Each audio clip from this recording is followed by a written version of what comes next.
Who can be a leader? God calls us all to be leaders in some way, but why me? Let me use the story of Moses to explain why God would choose you to be a leader. So the Bible is full of unlikely leaders, people who other people probably wouldn't pick to lead them or, wouldn't be let near leadership. And yet God continuously calls the unlikely, the nobodies, to become leaders. You might think that you're not capable of being a leader, but let me tell you, Moses felt the same. In Exodus, when God speaks to Moses through the burning bush and calls him to lead his people out of slavery from Egypt, Moses is like, well, why me? Because Moses has a past. Before God calls him, the reason Moses was out there in the first place is because he had to run away after killing a guy. He saw one of his people being beaten, he stepped in, killed that guy, did it out of anger. How many of us would want a murderer as a leader? I suspect not many.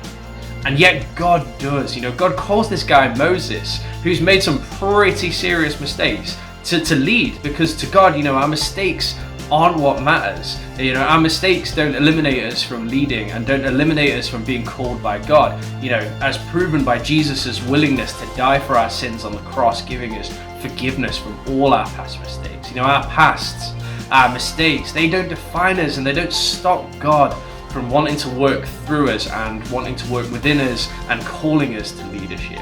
God is calling you to be a leader too. Your past doesn't matter. It doesn't prevent you from doing any of that. Moses also wrestles with self-doubt in that, he doesn't think people are actually going to listen to him and doesn't think he's capable of doing it either. But God sees his potential and basically says, well, let me take care of that.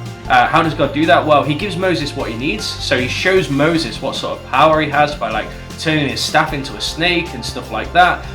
But he also sends people to help. So in the form of Moses' brother Aaron. Moses kind of goes, well, I'm not a very good speaker. And so God says, okay, take Aaron, he is. And so basically, and God also says, well, I'll be with you too. And so despite the fact that Moses doesn't think he's good enough and doesn't think he can actually do the job, God sees his potential. God goes with him to help him, and God sends him help. And it's the same for you too. God sees your potential as a leader.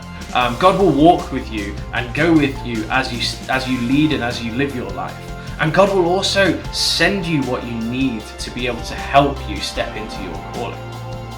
So how can you lead? Well, leading is not necessarily always about leading from the front, right? We all have influence over people, whether it's, at home with our families, at work with our colleagues, with our friends, out and about with strangers. And that means that we all have the opportunity to lead people and have influence over people. It doesn't necessarily mean instructing and barking orders and telling people what to do, but we can lead through our behavior and through our actions, through the way that, we treat people, the way we, set an example of how to live well, what it means to know God. And so we're all called to be leaders of some kind.